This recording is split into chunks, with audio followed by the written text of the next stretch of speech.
Salam, selamat pagi Bapak Ibu Saudara yang dikasihi Tuhan Yesus. Topik hari ini kita berbicara tentang lebih serius memperhatikan kehendak Bapa.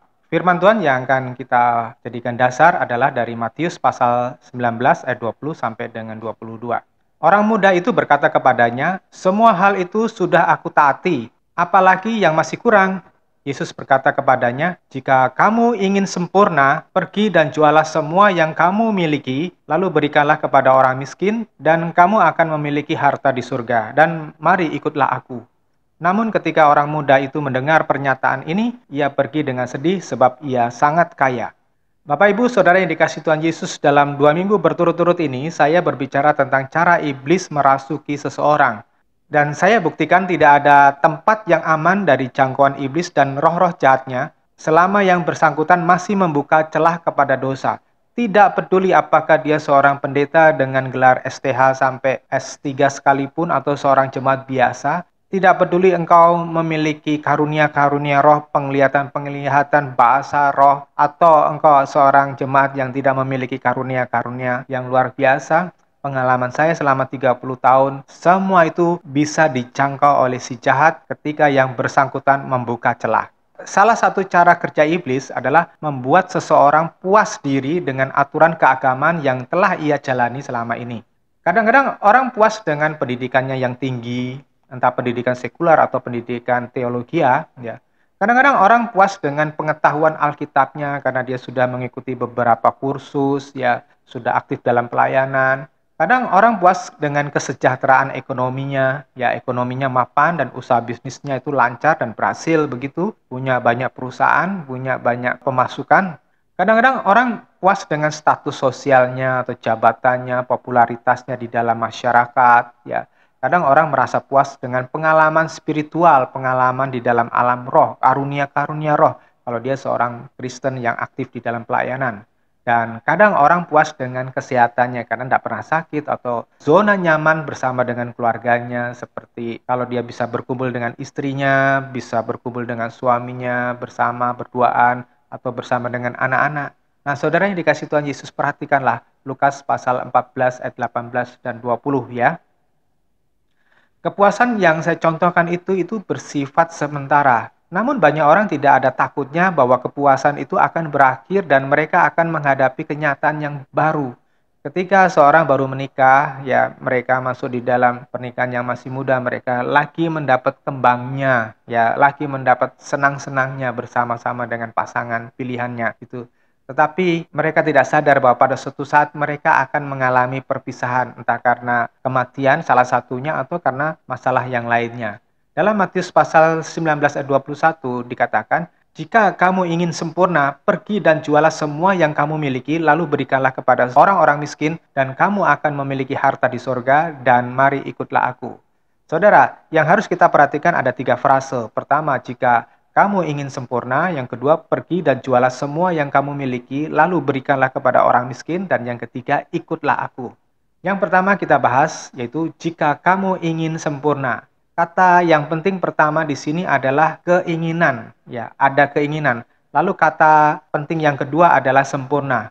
Untuk menjadi seorang juara, Anda harus mempunyai keinginan kuat untuk menjadi juara. Tanpa Anda memiliki keinginan kuat atau passion atau ambisi untuk menjadi juara, engkau tidak akan pernah bisa mencapai kemenangan yang sempurna. Nah, keinginan yang kuat ini dalam bahasa Yunaninya adalah teleis. Teleis juga mengandung arti mencintai atau menyenangi. Jadi kalau saudara mempunyai keinginan, berarti saudara cinta kepada objek yang akan Anda tuju. Kemudian tujuan dari semua jalan hidup yang kita lalui haruslah untuk menuju sempurna. Dalam bahasa Yunaninya adalah teleios. Matius pasal 5 ayat yang ke-48, Tuhan Yesus mengingatkan, "Karena itu kamu harus menjadi sempurna seperti Bapamu yang di surga adalah sempurna." Sempurna atau teleios berarti mencapai taraf lengkap atau komplit atau mengalami satu kedewasaan.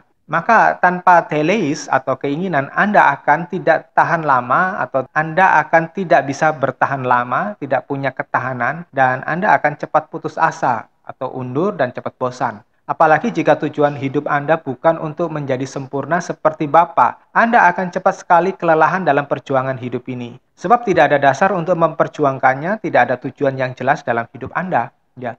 Jadi sekalipun seseorang lulusan teologi yang terkenal, sekalipun ya, jika ia tidak mau masuk di dalam pertobatan yang sejati, tidak ada keinginan yang kuat untuk mengalami pertobatan yang sejati.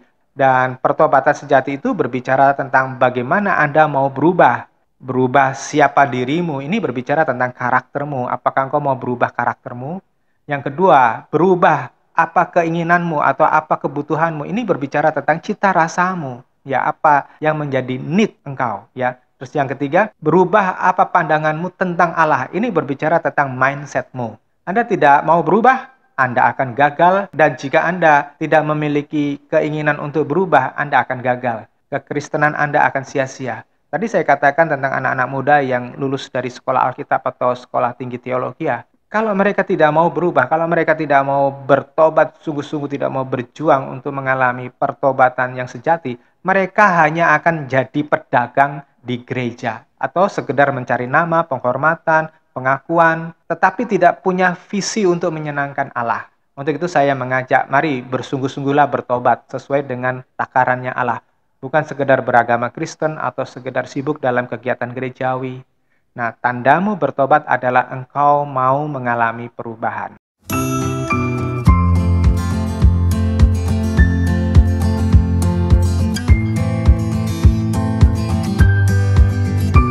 Topik yang kedua ini adalah bagaimana membangun keinginan yang benar.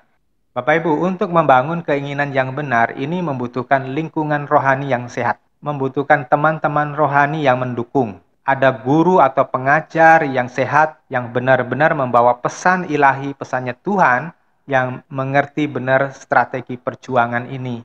Ya, tidak hanya sekedar ngomong, tidak hanya sekedar ngecap doang, ya tidak hanya sekedar hafal aturan-aturan gerejawi, tapi orang tersebut membawa firman yang sehat untuk makanan jiwa kita.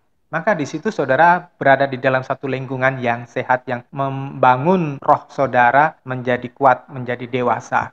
Terus yang kedua, dikatakan di dalam firman Tuhan, Matius pasal 19 ayat 21, jika kamu ingin sempurna, pergi dan jualah semua yang kamu miliki, lalu berikan kepada orang miskin, dan kamu akan memiliki harta di surga, dan mari ikutlah aku.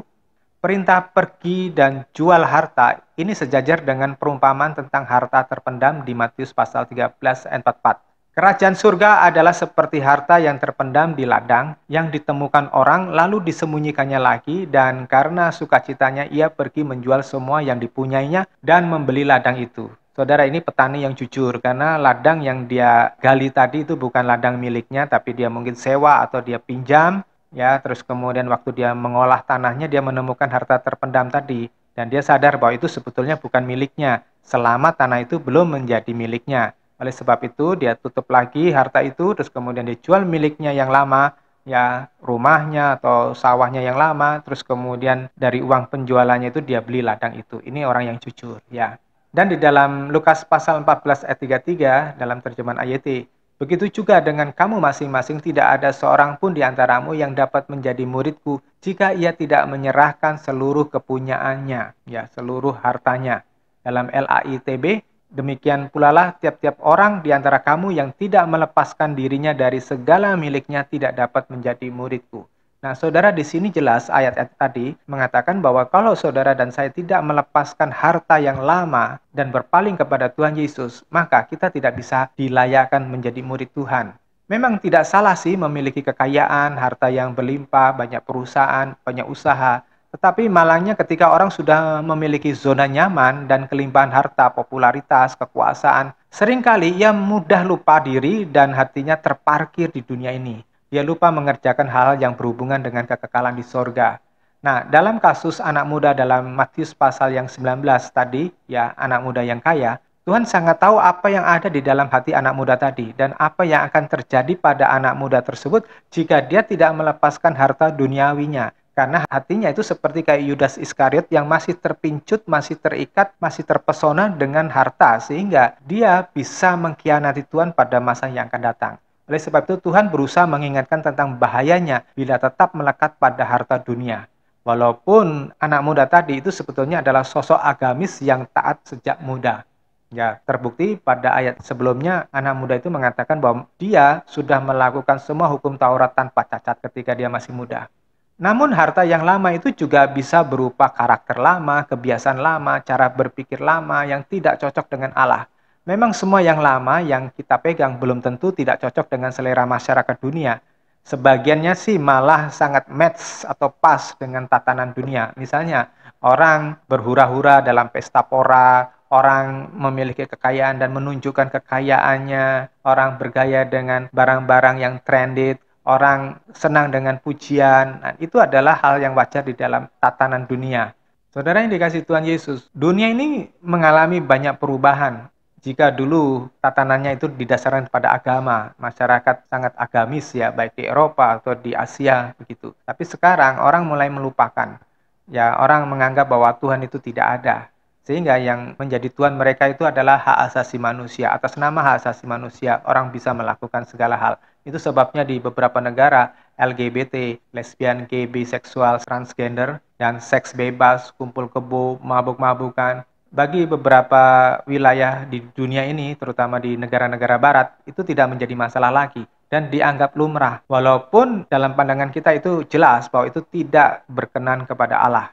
Terus kemudian hidup berfoya-foya, belanja semaunya sendiri, hedonisme, menghabiskan waktu untuk kesenangan diri sendiri, misalnya dugem, koleksi barang mewah, jor-joran, ya, bergaya gitu. Tentu itu tidak menjadi masalah bagi orang lain, tetapi itu masalah bagi Allah. Jadi, apa yang harus dilakukan supaya kita ini berkenan kepada Allah? Saudara, tadi dikatakan, pergi, jualah semua yang kamu miliki, lalu berikanlah kepada orang miskin. Yang dijual adalah harta yang lama, harta yang membuat banyak orang terparkir di dunia ini. Dijual berarti melepaskan hak kepemilikan atas harta tersebut. Artinya melepaskan hak menikmati cara hidup yang lama atau pesona-pesona dunia, karakter yang lama, kebiasaan yang lama, cara berpikir yang lama.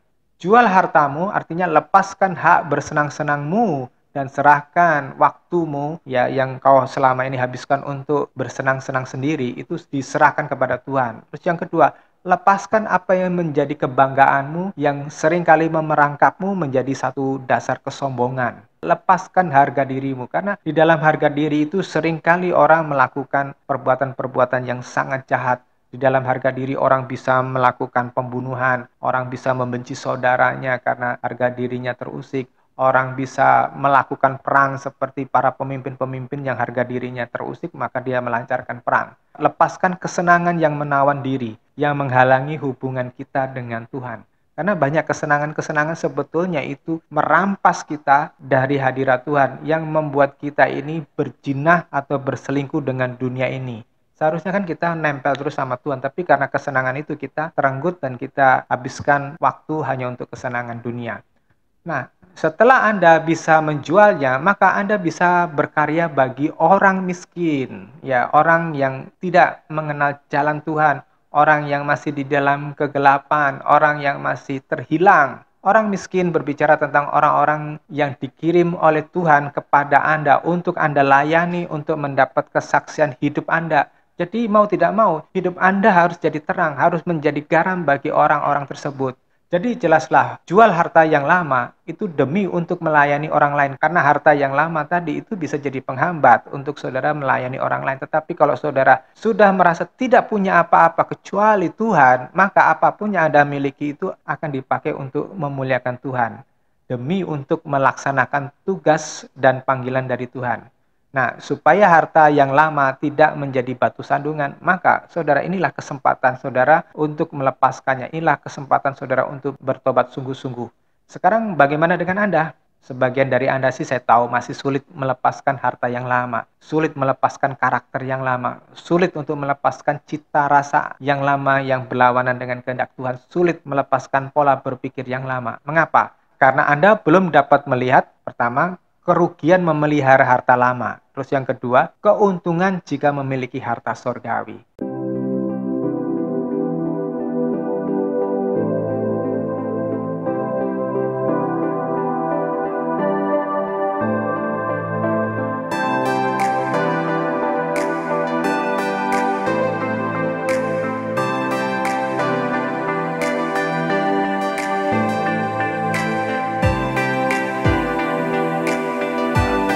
Kebanyakan kita beranggapan bahwa mengikuti Tuhan Yesus adalah cukup dengan beragama Kristen. Sebagian lagi ada yang lebih maju, yang berpikir kalau dia bisa aktif dalam kegiatan gerejawi, melakukan moralitas yang tinggi di lingkungan masyarakat beragama, mereka bukan pezina, pejudi, pemabuk. Nah, mereka berpikir mereka sudah cukup menjadi pengikut Tuhan Yesus. Namun, dengan frase ikutlah aku tadi, apakah yang saya sebutkan tadi sudah cukup bagi Tuhan? Apakah yang saya sebutkan tadi memiliki moralitas yang tinggi, aktif di dalam kegiatan gerejawi itu sudah memuaskan Tuhan? Kalau di dalam Yohanes pasal 14 ayat yang ke-6, Tuhan berkata bahwa Tuhan adalah jalan, kebenaran, dan hidup. Dan tidak ada seorang pun datang kepada Bapa kalau tidak melalui Tuhan Yesus.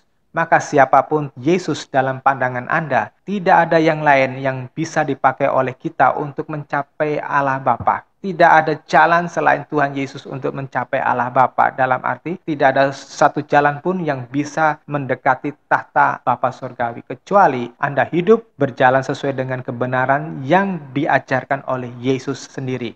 Ya. Bapak Ibu Saudara yang dikasihi Tuhan Yesus, kembali ke Matius 19 ayat 21. Cara mengikuti Tuhan Yesus seperti yang diingini oleh Tuhan adalah dengan hidup seperti yang Tuhan lakukan selama pelayanan beliau 2000 tahun yang lalu di muka bumi ini. 1 Yohanes pasal yang kedua ayat ke-6, orang yang mengatakan bahwa ia tinggal di dalam Allah, ia harus hidup sama seperti Yesus hidup.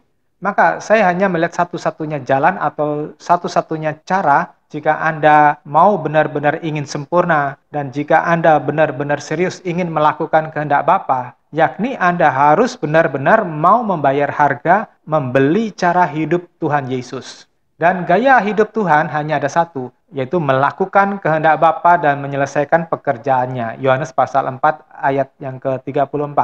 Anda harus berani memutar arah hidup Anda 180 derajat dengan segera. Dari cara hidup duniawi ini ke cara hidup yang kudus bagi Tuhan, yaitu cara hidup ilahi.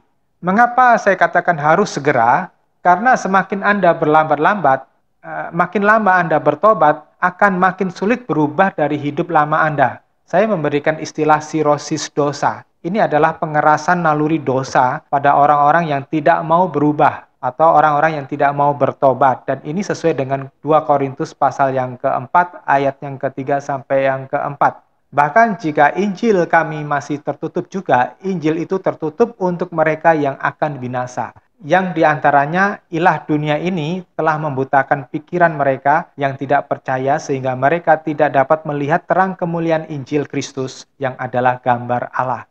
Saya ingatkan kepada Bapak Ibu Saudara ayat yang ketiga, Injil itu tertutup untuk mereka yang akan binasa. Ini mengerikan sekali.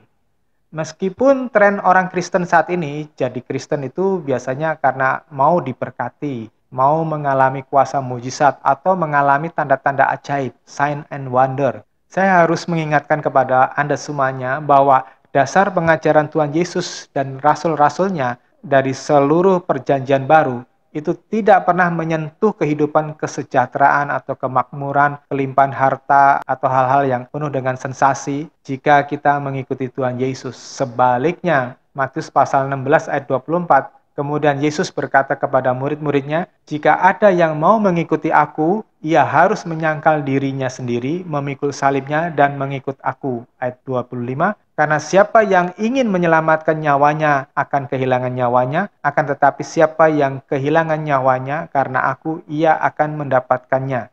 Saudara, kehilangan nyawa ini berbicara tentang kehilangan segala sesuatu yang menjadi kesenangan hidupnya. Menurut saya, ini pengajaran yang tidak ada duanya, dimanapun di agama apapun. Dan pengajaran Tuhan ini jelas-jelas dilanggar oleh orang Kristen di sepanjang sejarah perjanjian baru hingga kini. Kita harus mengatakan gold, glory, gospel yang pernah menjadi slogan masa lalu adalah penyesatan yang parah dan itu yang dimaksud dengan Mazmur 74 ayat 7. Mereka menajiskan tempat kediaman namamu sampai ke tanah. Ya, saudara, tindakan menajiskan yang tidak tanggung-tanggung dikatakan di sini sampai ke tanah, satu tempat yang benar-benar kotor.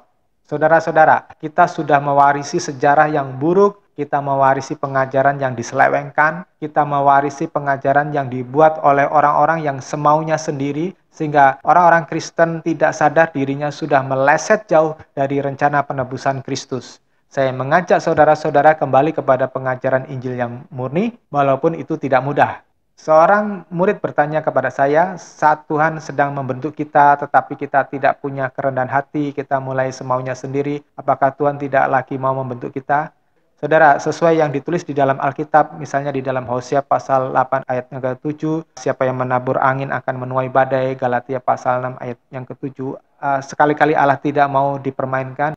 Dan contoh-contoh beberapa tokoh Alkitab seperti Firaun pada zaman Musa, Saul, raja pertama Israel, Ahab, raja Samaria, Sedekia, raja terakhir, Yehuda, dan Judas Iskariot.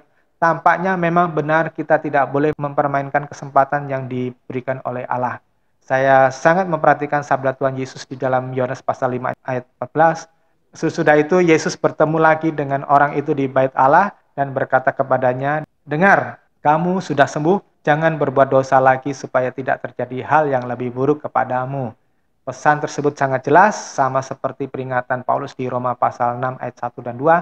Jangan main-main dengan memberontak kepada Allah. Maka mulailah dari sekarang memperhatikan apa yang dikehendaki Allah dengan serius. Sekalipun tantangan dari daging dan dunia ini begitu kuat, saya meneguhkan Anda, kuatkan hati Anda, karena ini bukan zamannya lagi untuk mencari nama yang besar, kemakmuran sendiri, atau mengumbar ego. Jangan khawatir dengan kemiskinan, kesusahan, penolakan, jangan khawatir dengan dianggap kuno. Kita tidak perlu bermimpi menjadi gereja yang besar, menjadi ribuan jemaatnya. Kita kerjakan yang menjadi tanggung jawab, yang menjadi bagian kita. Sebab bisa jadi kita adalah generasi yang terakhir, yang dipercaya oleh Tuhan untuk mempertahankan ajaran yang murni, ajaran yang tidak terkontaminasi dengan keinginan dunia.